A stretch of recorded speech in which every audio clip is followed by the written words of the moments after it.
Hello, and welcome to Joe and Kat Chats. Today we're talking about the Pride movement. Happy Pride, everybody!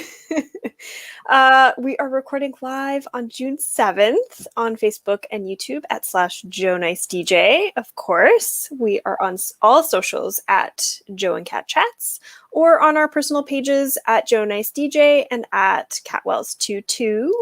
We are also happy to be a part of Tastemakers Radio on Dash Radio, so listen there every Wednesday at 11 a.m. Pacific, 2 p.m. Eastern. And before we get into anything today, how are you, Joe? You know what, Miss Wells? It is what it is. Today is June 7, 2021. It's been an interesting day. It is Africa hot outside. And some of you might notice the shirt. You might notice the top of the shirt. But we're going to show the entire ensemble. Okay, that is the Prince symbol. Today would have been Prince's 63rd birthday.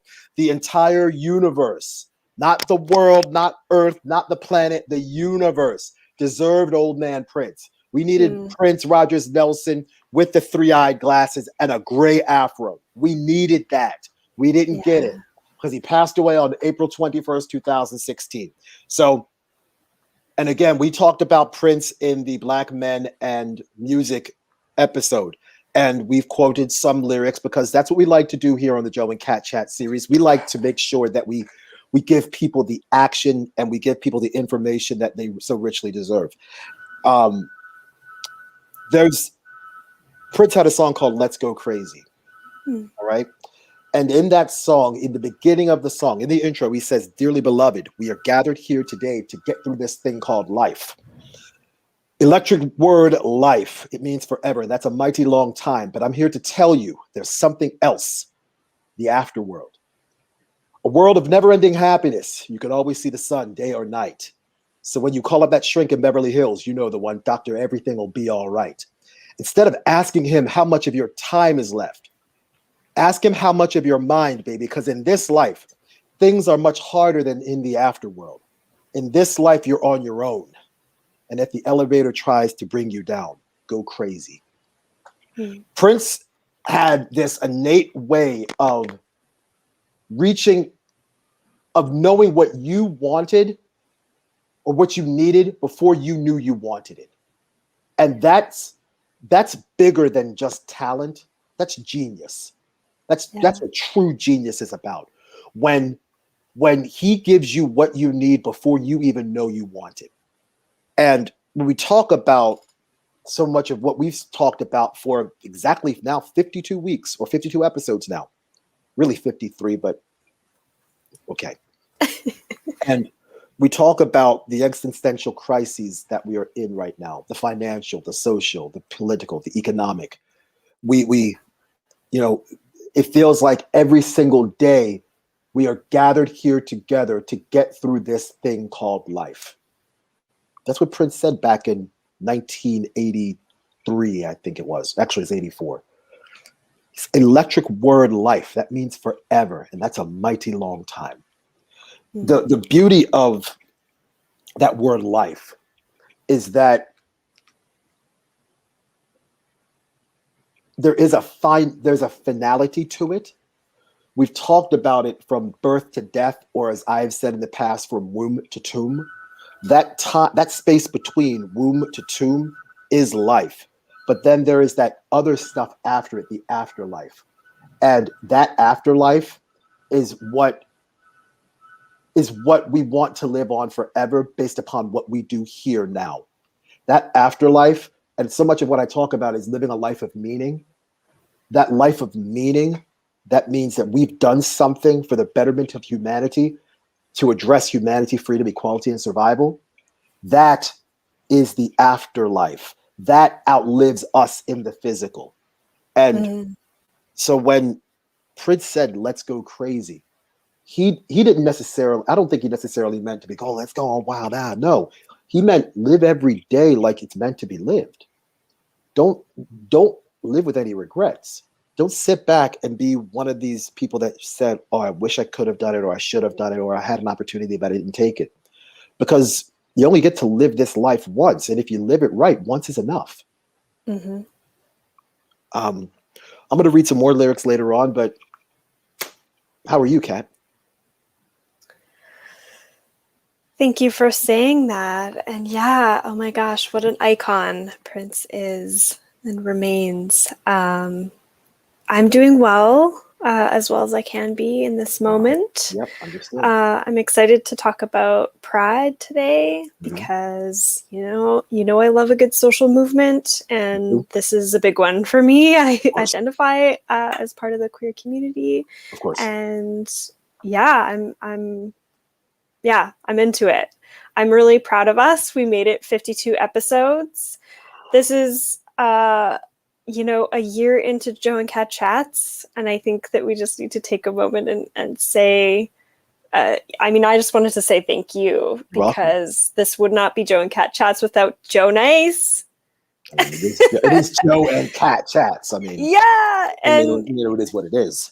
yeah, and I appreciate this so much, and I'm so glad that we've created this partnership, and Absolutely. it just it's been a wild ride, and here we go on another one. Yeah. And I feel the same way about you, Kat, because I never thought a little more than a year ago that I would be doing this on a weekly basis. I was just cool doing my live and direct chats when I felt like it. And if some of you would invite me onto their YouTube channel to talk about whatever, all right, cool. But I didn't necessarily think that I was going to be doing something every week on the week, different topic every single time. And all of the energy and effort and the emotional investments that come with having to do, and I've said this in a previous interview, a in some instances a crash course on what we're going to be talking about. Because as much as we try to have as much information on these episodes, we don't know everything. And there are, and I will admit, there are some blind spots in my head. There are some Yeah, blind spots. same. There's some stuff that I just don't know. And when I began researching today's topic, there's a lot of stuff I did not know about the Pride movement. I did not know, and this was as much of an education as maybe any of the episodes we've done previously, because there was so much stuff that I didn't know, so many different avenues I had to travel down to figure out how this connects to this, and why did this happen, what happened here, how does this fit into this. Does and sometimes when you're doing the research for these topics, you find out that there are some times where there's a square peg and a round hole, and you have to make it fit, because because even the research or the data or the literature that is provided is incomplete. So you then have to figure out, wait a minute, well, why is this here? And then we have to make it in such a way where it's not so overly academic that people don't understand what we're talking about, but we also have to make it digestible to the point where people feel as if they're getting something from it without insulting their intelligence. Totally. And that is a considerably more delicate balance that I think a lot of people actually realize, because we are both academics. We, between the two of us, we have 3 master's degrees, and it's easy to go get all scholarly on these conversations. And we've done that before. Take a listen to the language episode. That was, for sure. good Lord. But there are times when we have to kind of dial it back a little bit to make sure that people feel as if we're having a conversation with them rather than talking to them. And there is a subtle difference between those two statements.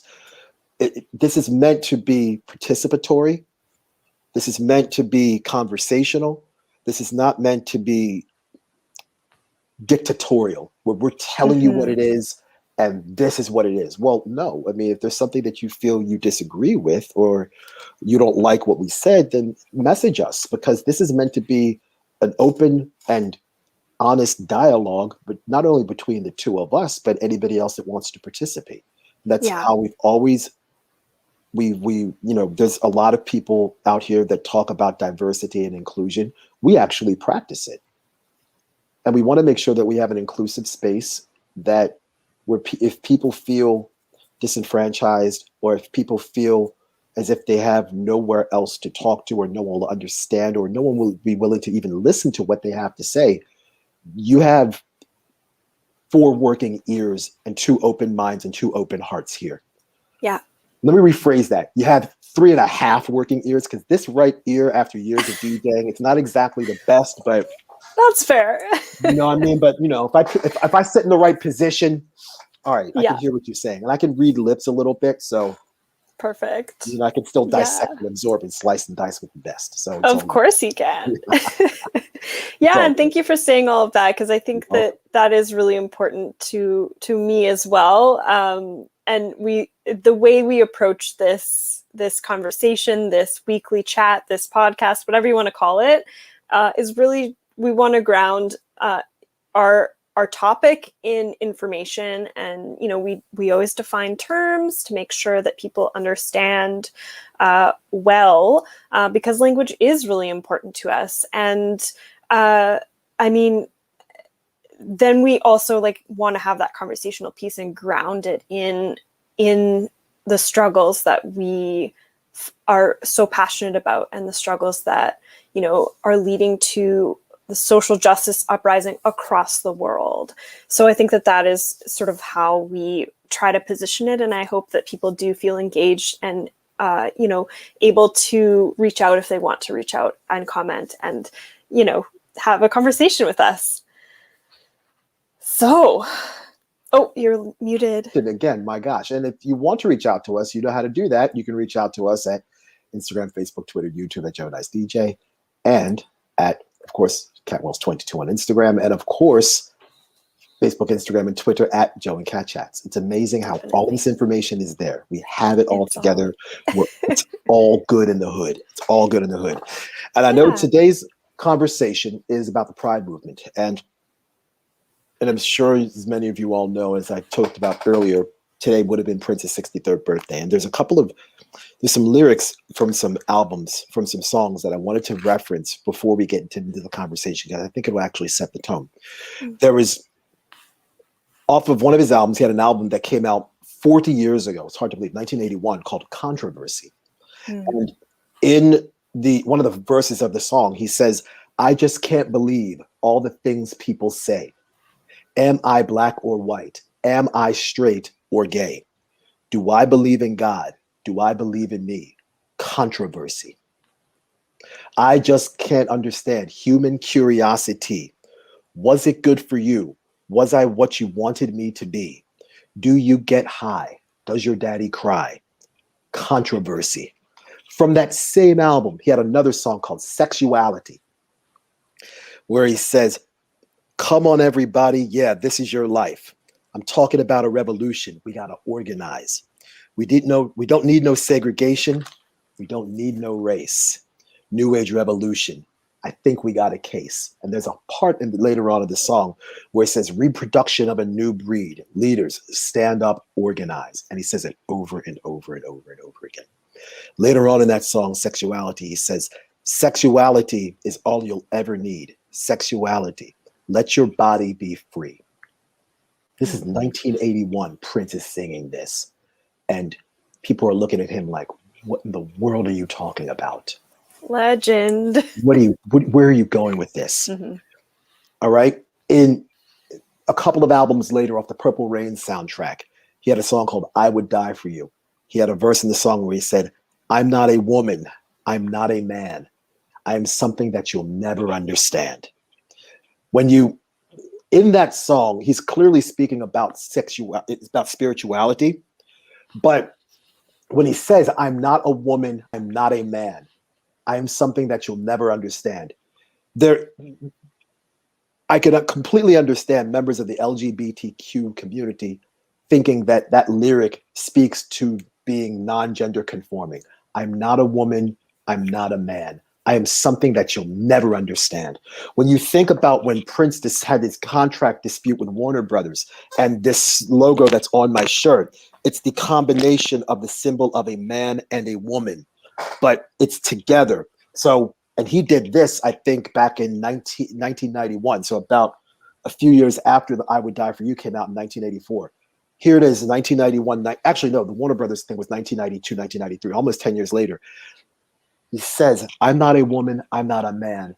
I'm something that you'll never understand. Then he changes his artist name from those 6 letters, Prince, to this symbol, which is the combination of a woman and a man. And then he says, I'm something that you never understand.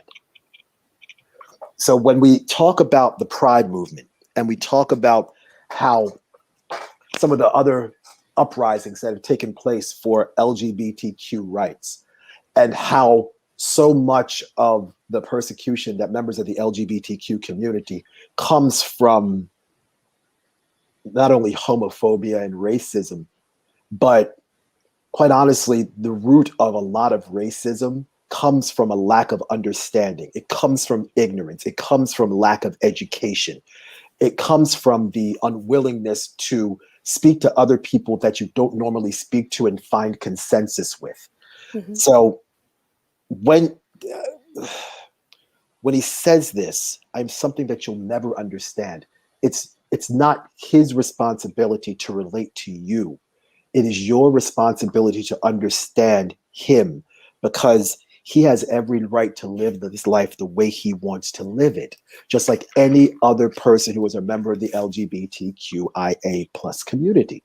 They have a right to live their life any way they want to live it. Because remember, in the song Controversy, he says, was I what you wanted me to be? Which shouldn't be at all, because it's not about somebody living up to the expectations of somebody else. It's about the person living up to their own expectations of themselves. Yeah. So when we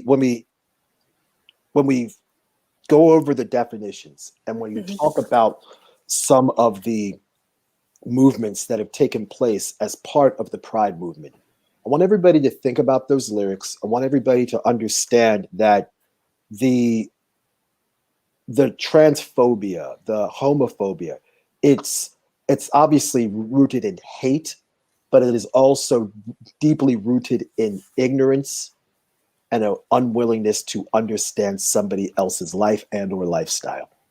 Mm-hmm. Yeah, thank you for that. We love Prince. There's no question about that. You're seeing it, right? All right. Legit. All right. Yeah. It is what it is. So yeah, I mean, thank you for all of that. That's a really beautiful way to set the stage for this episode. And it's just lovely. And I do want to also just mention, like, we've talked about language before. You mentioned our previous episode called Language. And I think that it's important to sort of preface this conversation as well with like another sort of reminder, I guess, that we understand the importance of language and the impact that it has. So this episode follows that same ethos, throughout.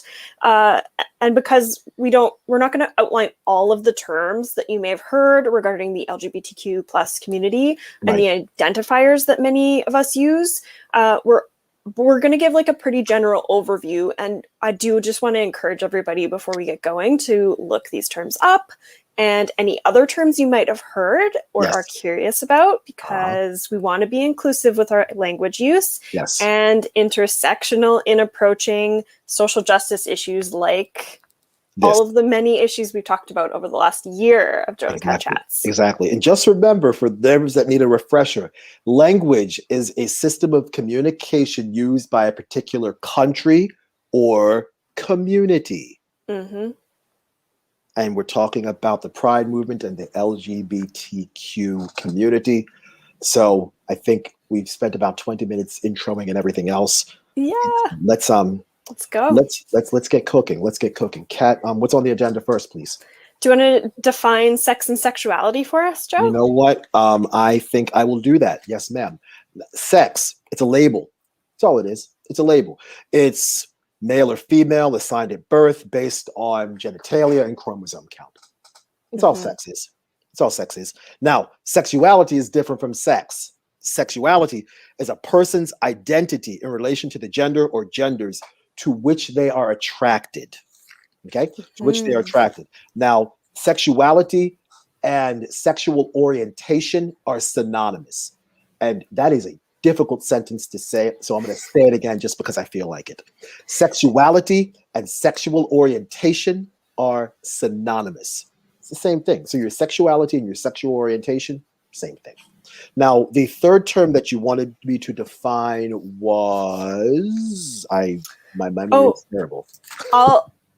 I got this one. Okay, I just wanted to also add to the term sex. Yes. Because it reinforces the gender binary, it also tends to ignore intersex because the binary is based on reproductive functions and biological determinants.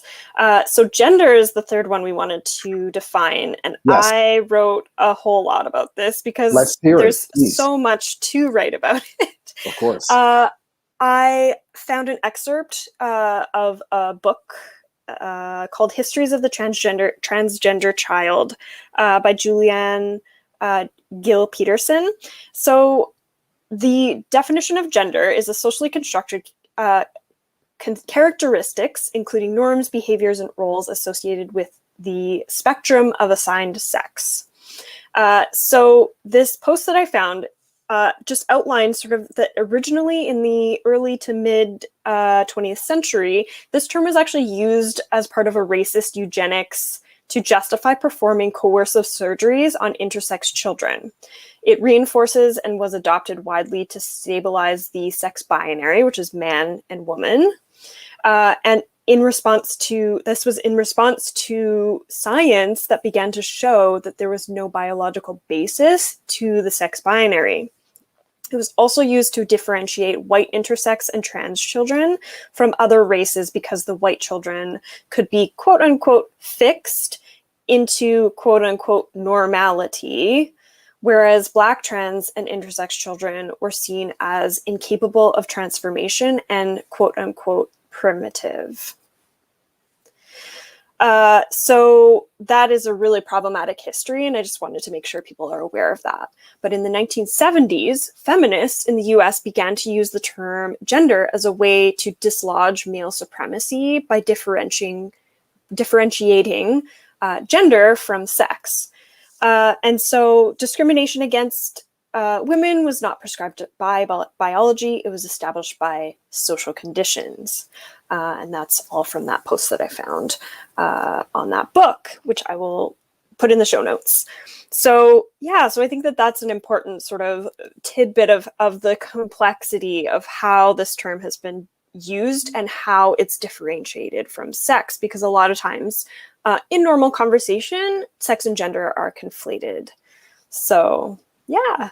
Another term that we wanted to identify was gender identity, which is just an individual's personal sense of having a particular gender, which there are many labels that you can identify with, or you don't have to identify with a label at all if you don't want to. Exactly. And gender identity, the definition that I found was how you feel inside and how you express yourself gender-wise through clothing, behavior, and or personal appearance. So absolutely, gender identity, and I got to tell you, 2 thumbs up for the definition, your definition that you just provided, because there was a lot there that I did not know about. I didn't know about the Black children and the white children. I had no idea. So, as usual, as is always the case, whenever we do these episodes, I always learn something from you, and there's another example of me learning something from you again as well. So, thank you. Yeah, of course. Yeah, I mean, that's why we do this stuff, and that's why we base our episodes on research, because, there's a lot of information out there that may or may not be, truthful, or, we can outline it in a different way. Absolutely. Absolutely. So what's next on the agenda? Let's define the actual acronym LGBTQIA2S+, which is sort of the mid-range acronym. Usually it's just LGBT or with the Q and the plus, but I included the extra couple because I think they're important to define just for the conversation we're having. Yeah. So do you want to start with? I'll start. Lesbian is a woman who's sexually attracted to another woman. Yeah. Lesbian. Gay is a person who is attracted to members of the same sex. Gay and homosexual Same thing. Okay. Yeah. So bisexual is the third, I guess, letter in the acronym. Yes, ma'am. That's just somebody who can be attracted to their own gender or other genders. Yes. So absolutely. we exist. Absolutely. Absolutely. Transgender is T, transgender. And these are individuals who do not feel that their biological sex accurately describes who they are. Now, some people have, for example, some people have male characteristics, but they identify with a feminine identity. And in many instances, transgender people will use pronouns to clarify which identity they choose to adopt. Mm-hmm. Yeah, and it's so transgender is just like the identification that is different from the sex you're assigned at birth. Whereas cisgender is a term that is often used. I throw it around a lot because I know what it means, but a lot of people who are listening might not. So I think it's really important to define. It's a person who personally identifies, whose personal identity and gender corresponds with the sex they've been assigned or they were assigned at birth. So I'm not sure, I can't really speak for you, but I assume you can tell me or not, but I am cisgendered myself. My gender is what I was assigned at birth, which is a woman. Mm-hmm. Okay. And so given that definition, because I have male characteristics and I was assigned as a male based upon the definition of sex that I outlined earlier, I would be a cisgendered male. Yeah. Nice. Easy enough. Okay. Easy enough. The next letter is Q for queer. Do you want to take that one? Of course, yeah. So Q stands for queer or questioning. Yes. Queer is sort of an umbrella term to encompass anyone who does not fall into the sexuality or gender categories of heterosexual and or cisgendered. Mm-hmm. Questioning is anyone who does not feel like they belong to the dominant heterosexual and or cisgender group, but does not identify with other labels or is exploring their own identity and questioning it. Yeah, that's basically what I had for both of them. Exactly Nice. what I had. And you mentioned this word earlier. You said intersex. And I want to make sure that we define this term. The I in LGBTQIA, etc. Says intersex are individuals with combinations of male and female genitalia, either internally or externally. So it's entirely possible to be an individual that has, let's say, ovaries and testicles at the same time. It's entirely possible. It's entirely possible to have a penis and a vagina. It's entirely possible. Those individuals will be defined as intersex. Yeah, and I want to just also add that it's not just sexual organs, but it also includes characteristics. So, ooh, okay, I did not know that. So, yeah, like male and female, feminine or masculine characteristics. So, yeah, it's a really broad term for many, many versions of people, how people can be. that's really, really interesting, but given what you just said, because you said that intersex could be combinations of male and female characteristics. And gender identity is how you feel inside and how you express yourself based upon clothing, behavior, personal appearance, etc. Is there, and this is a question just randomly, is there truly a difference between the addition of what you said is intersex was and gender identity? Yeah, so the difference really is through the biological basis of the term. So intersex is related to sex because there's a biological aspect of that, whereas gender is an identifier. You can reflect and, decide and feel a certain way that is different than what you were assigned at birth. Even if you're assigned intersex at birth, you can choose your gender still. Ah, okay. Thank you. Yeah. Thank you. Yeah, for sure. Thank you very much. There's another letter, A. stands for asexual. And these are individuals who are not interested in sex. You have those people. They exist. Oh, yeah. They exist. Yeah, ace folks are not necessarily interested in sex. Sometimes they are, but it's often it's referred to as like a rare interest in sexual attraction. But it does not exclude emotional attraction. Does not exclude, relationships and having friendships and whatever else. Interesting. There's also another A for allies. Mm-hmm. Okay? And allies are people who are heterosexual but support the idea of nuanced gender identities. And nuanced gender identities are what we've been describing for the better part of about 8 or 9 minutes now. All of these nuanced gender identities. I guess, well, I shouldn't say I guess, I know, given that I am a heterosexual male, and given the fact that I support all of these nuanced gender identities, because I firmly believe that people should live their lives the way they want to be lived. And if you feel comfortable being questioning or queer or lesbian or trans or gay or what, homosexual, anything, go for it. Live your life, do your thing. So I guess I would clearly be an ally. Yeah, I absolutely would definitely say that you're an ally. One thing about the A for ally being included is that we just also have to remember that allies are not actually, part of the marginalized group that we're talking about with this acronym. Yes. So just to keep that in mind, this is, inclusive. It's an inclusive space, and of course, it always will be. But there is that one differential sort of aspect of that A. Yes. And then there's P for pansexual.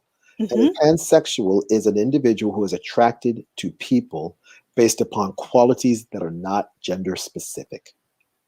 So you could like somebody who identifies as a man but has female characteristics, and you could be completely attracted to that person in a sexual way because of the gender identity, or another term that we should define also, the gender fluidity. Because of that also. I know there is another addition to this long acronym of the plus sign. I just have one more before you get to the plus.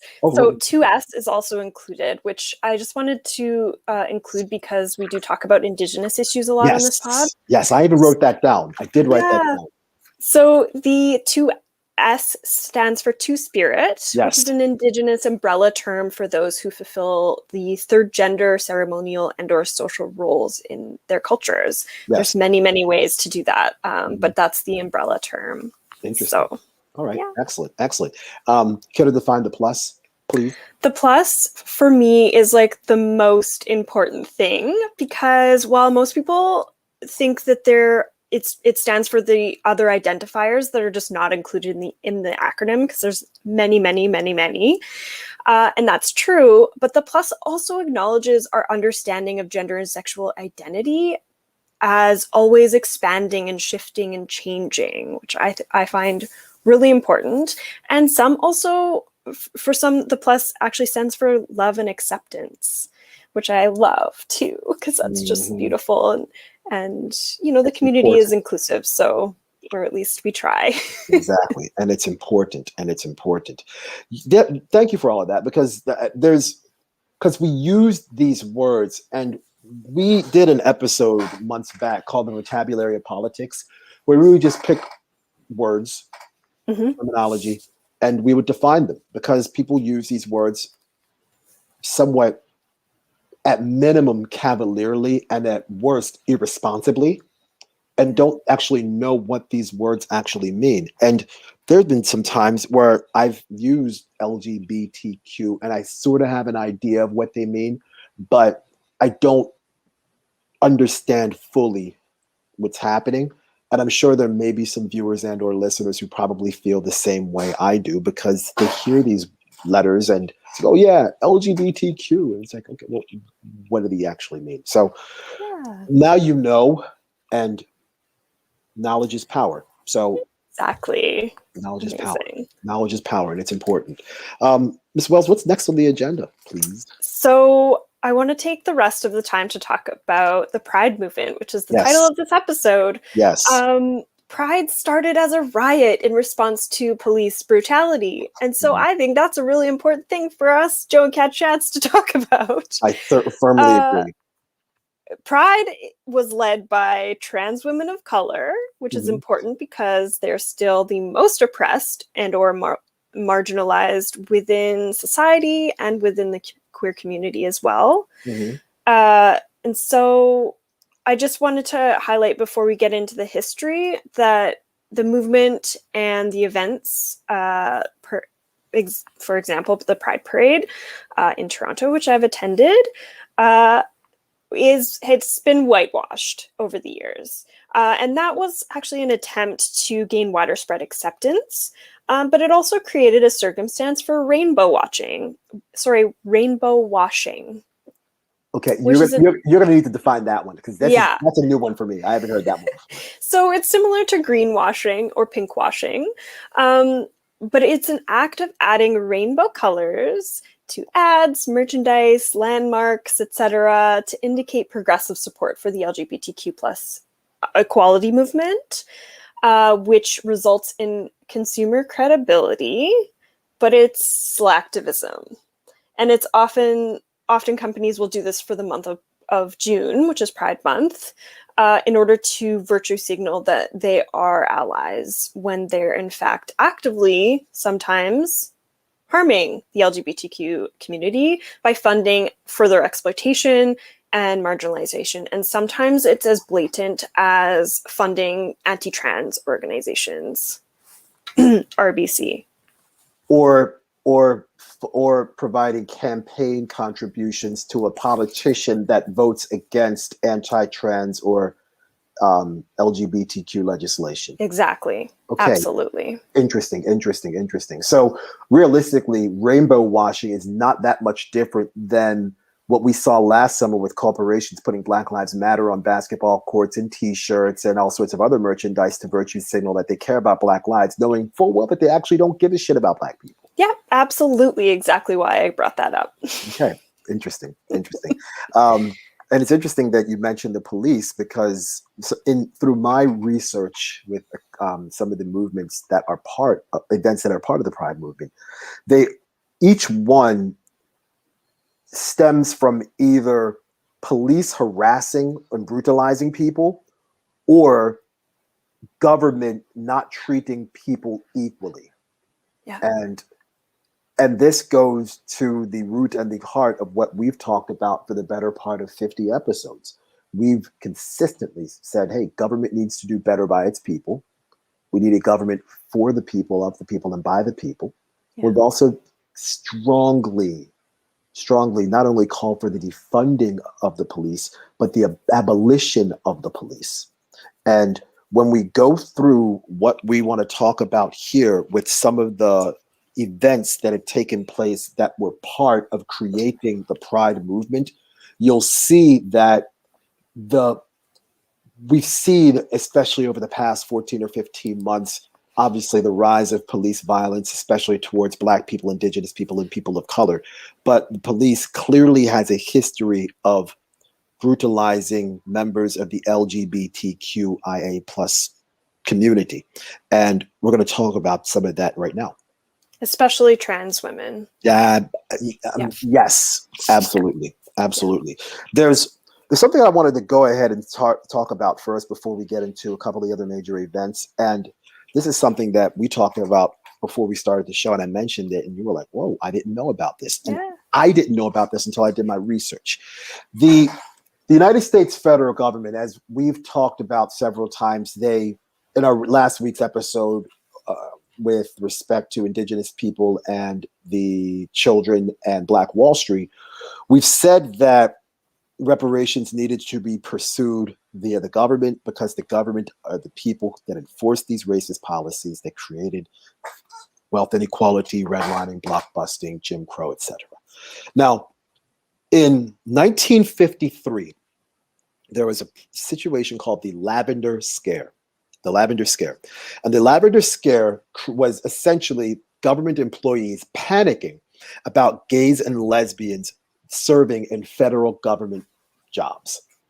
So if you were a gay person or a lesbian in a federal government position, there was essentially McCarthyism. It led to the Red Scare, Senator Joseph McCarthy. It was part of the Red Scare, but this subsect of the Red Scare was the Lavender Scare, and it was directed exactly to gays and lesbians in the United States federal government. Now, President Dwight D. Eisenhower thought that gays and lesbians were national security risks and communist supporters, which led to their dismissal via Executive Order 10540, which Dwight David Eisenhower signed in 1953. Now, this is what Executive Order 10540 did. Executive 10540 barred homosexuals from working in the federal government. This executive order also applied to military contractors and military personnel. So if you served in the Army, Navy, Air Force, Marines, anything, Coast Guard, and they found out that the government found out that you were gay or lesbian, gone. Because Executive Order 10540 enforced that. As a result, over 5,000 people were fired. Additionally, all 5,000 people were forced out of the closet against their own wishes and faced further scrutiny. Now, this executive order was not repealed in full until Barack Obama repealed it with another executive order in 2017. Oh my goodness, that is not very long ago.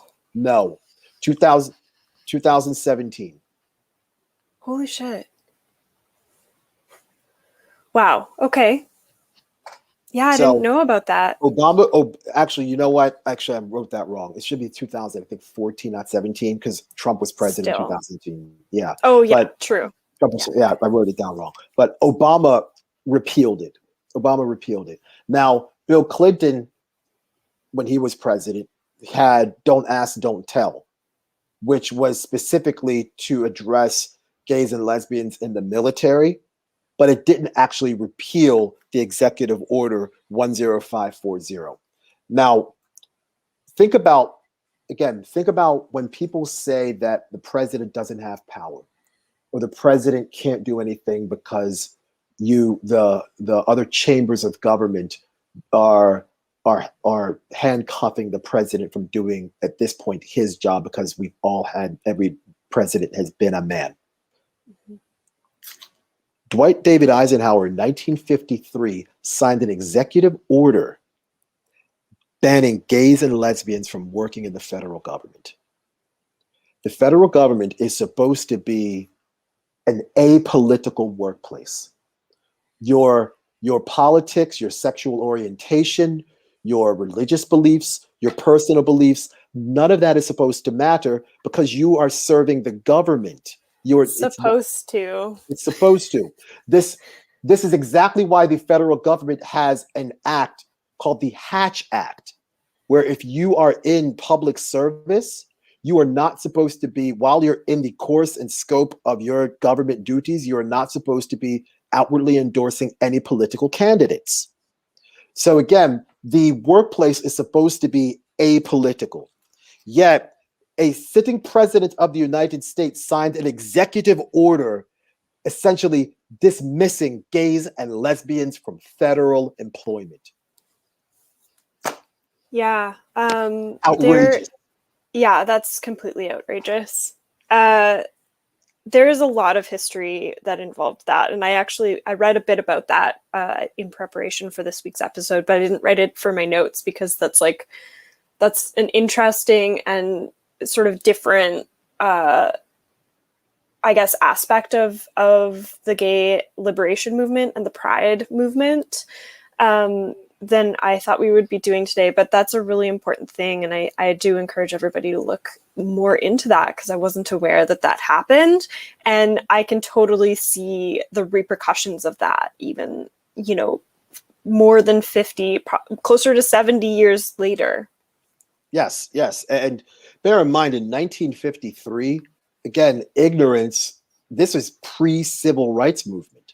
So Yeah. imagine, and again, I've spoke about this on a recent podcast about concentrations of Black wealth. And one of the largest concentrations of Black wealth in the United States is in Prince George's County, Maryland. Why? Because of government jobs. Because the government the federal government is not looking into specifically racial quotas for their hiring. They're looking at people colorblind in a colorblind way. They're looking at qualifications. They're looking at your work history, your resume, or your CV, curriculum vitae, for those that don't know what the CV actually means. So that's what they're looking at. So to think that on one hand, the government is supposed to be this apolitical, colorblind public service organization because it's a government. On the other hand, you have the head of the government essentially firing people because of their sexual orientation. Additionally, in 1953, the world was a lot less welcoming and a lot less understanding to gays and lesbians. So imagine Yes. now you have been outed by the federal government because of your sexual orientation.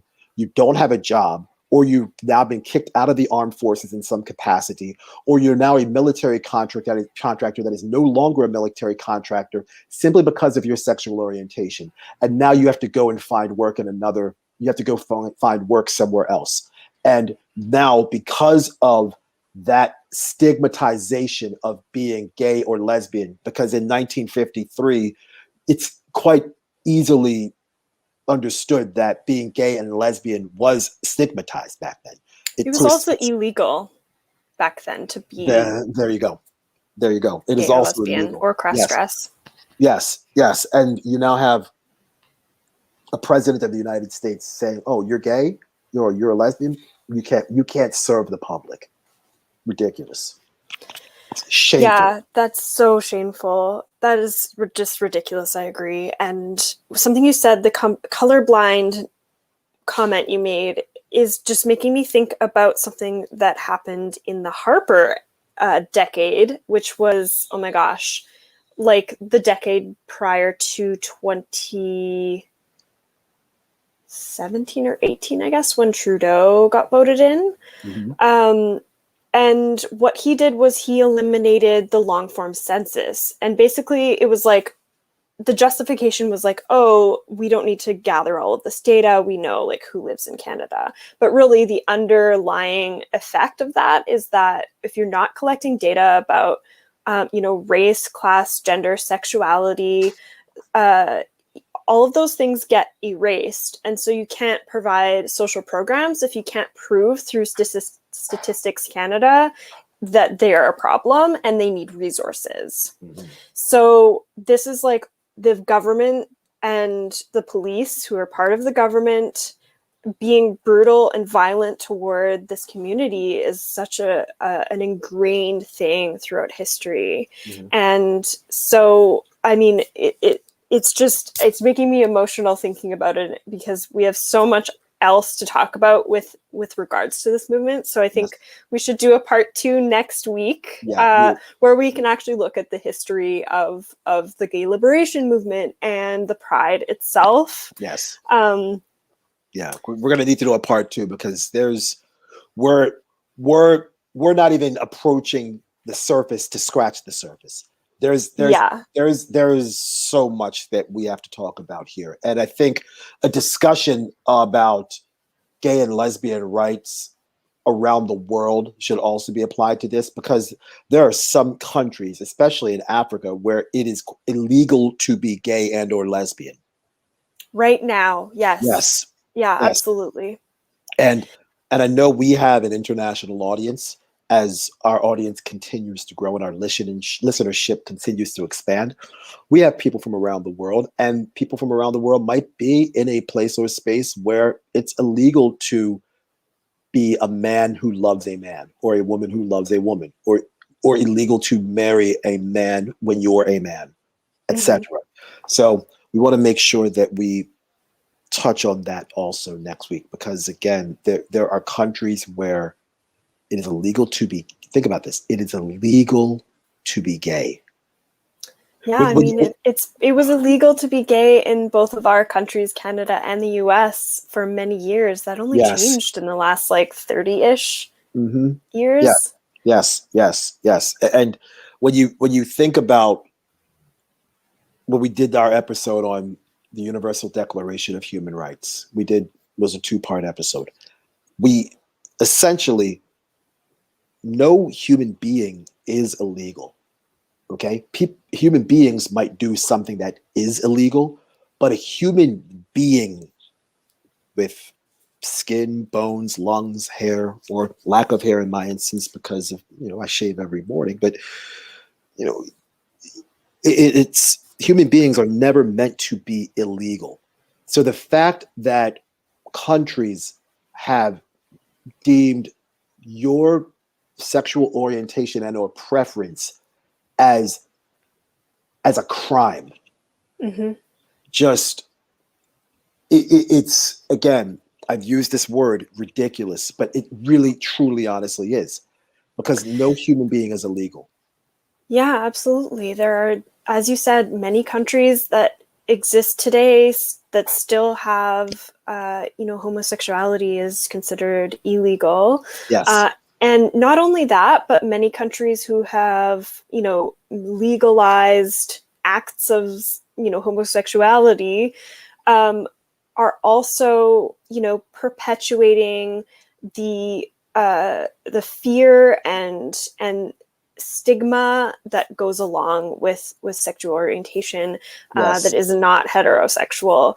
Yes. And they allow both citizens and cops to brutalize these folks, whether it's legal or not. Yes. And I think that is part of the issue as well that we need to be discussing, because whether it's in the Constitution or not doesn't mean that people aren't still getting beat up and murdered if they're trans. Particularly trans women of color are murdered at the highest rate. It's the group that is murdered at the highest rate in the US. And I only know that because it's one of the only countries that has statistics for that. And I wish I had that stat, but I didn't look it up. I mean, take a look at some of the mass shootings we've had recently, especially the one in Orlando, Florida, not too long ago. Take a look at, so there's plenty of evidence of trans hate and LGBTQ hate. And one of the events that we want to talk about in the next 6.5 to 7 minutes before we do our part 2 episode, which we will probably have to film again on Monday because I'm traveling again, is Compton's cafeteria riot.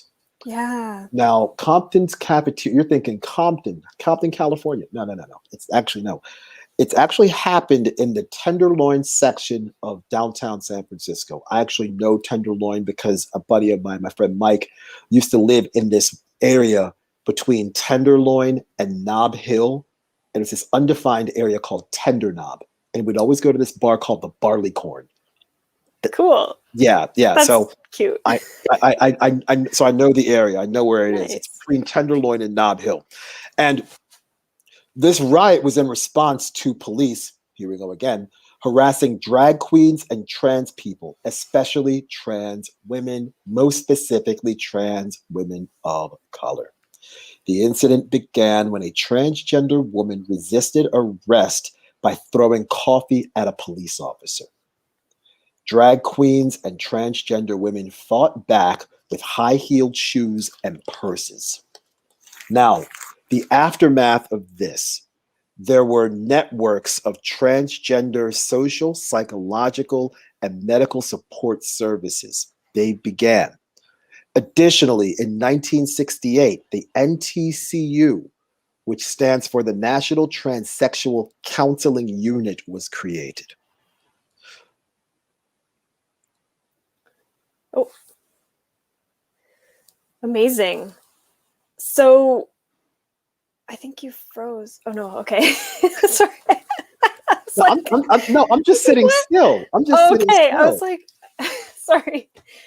my brain is on fire today because I'm like No, no. thinking of all the things we need to talk about next week. Well, Miss Wells, just so you know, you're always on fire, so it makes sense that your brain is on fire too. Thank you. So so this event is actually, it happened in August of 1966 in San Francisco, as you said. yes. And so these trans women and drag queens were being arrested for quote unquote female impersonation, which was illegal at the time. And this event was remembered as the first known instance of collective militant queer resistance to police harassment in the United States history, according to Susan Stryker, who's a historian. So could you say that again, please? Yeah. I need you to read the whole sentence again. That was incredible. As it is remembered, yes, it is the quote, the first known instance of collective militant queer resistance to police harassment in the United States history, according to Susan Stryker. Collective queer militant resistance. You got it. Isn't that an amazing sentence? That's why I was like, I need to hear that again. Yeah, I know. I was like, that's why I put it verbatim. Militant resistance. Yeah. And their militant resistance involved purses and stilettos. Yeah, girl. Why not? And if I may borrow an AAVE term, yes, queen. Why not? Why not? Yeah. Go for it. So this, in 1966, this event was actually seminal. And I really hope everyone wants to tune in next week, because we're going to get even further into it. We're going to skip ahead to 1969, talk about Stonewall. We're going to talk about the Canadian history of the gay liberation movement, which also starts around that 1969. Skipping ahead a little bit, we're going to talk about the Bathhouse raids in Toronto, which happened in 1981, which is 40 years ago. And all the way up to today, we're going to talk about all sorts of amazing stuff. So I really hope everyone will tune in for that. Yes. I'm really excited. And Joe, just for the last couple of minutes, I mean, can I just gush a little bit more about how we've been doing this for a year? I'm still scratching my head about it, because it's amazing. And I'm so grateful. I mean, we've been through our highs and lows, personally and together. And I think that's just, we've always just made a point of like, we're doing this every week, no matter what is going on. No matter what. Yeah. And that sort of consistency has value. Yeah. You know what I'm saying? It has value. The ability to show up every week and not only give our best from ourselves, but give our best to those that want to consume what we do on a week-to-week basis. That matters. That has value. That is important. And it's that sort of stick-to-itiveness, that sort of